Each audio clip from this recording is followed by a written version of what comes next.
The Gazette notification on the subject purview of ministers was published by the government printers today.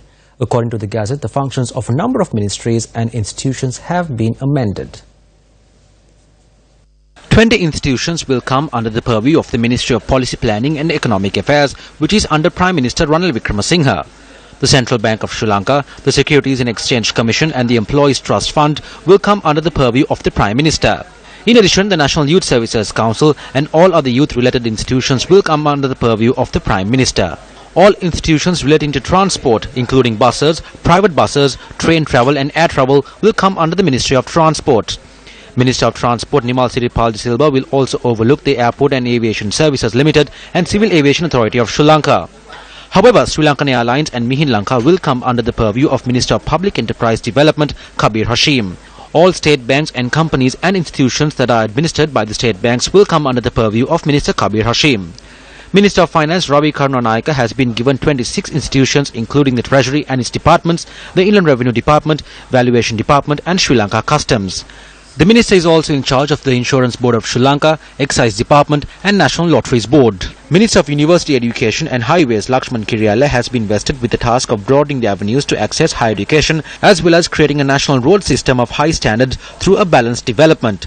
5 higher education institutions and the Road Development Authority will come under the purview of the Minister of University Education and Highways.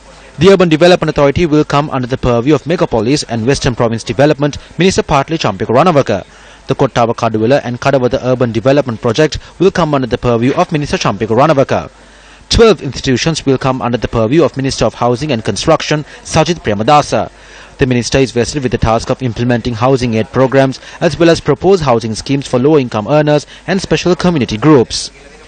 12 agriculture institutions will come under the purview of Minister Dimindra Disanayake.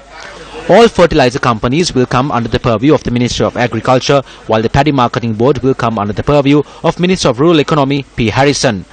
The Department of Animal Production and Health and the Department of Mineral Resources will come under the purview of the Ministry of Rural Economy. 36 institutions including Lanka Sugar Company Limited and Hingurana Sugar Factory will come under the purview of Minister of Industry and Commerce Rishad Badiuddin. The Kantale Sugar Factory will come under the purview of Minister of Lands MKADS Kunawardena. The Tower Hall Theatre Foundation, the Public Performance Board, National Performing Arts Centre and the Central Cultural Fund will come under the purview of Minister of Education Akila Viraj Karyasam. The Department of Cultural Affairs and the National Museum will come under the purview of Minister S.B. Navinna. Minister of Telecommunications and Digital Infrastructure Harin Fernando has been vested with the task of providing all with telecommunication facilities with the use of technology. ICTA and SLT and the control of all IT parks will come under the purview of this ministry. The newly formed Development Strategies and International Trade Ministry headed by Malik Samaravikrama will be vested with the task of strengthening international relations, upgrade regional cooperation and provide higher education facilities for the youth. The ministry is in charge of the institutions namely the BOI and Mahapola Trust Fund.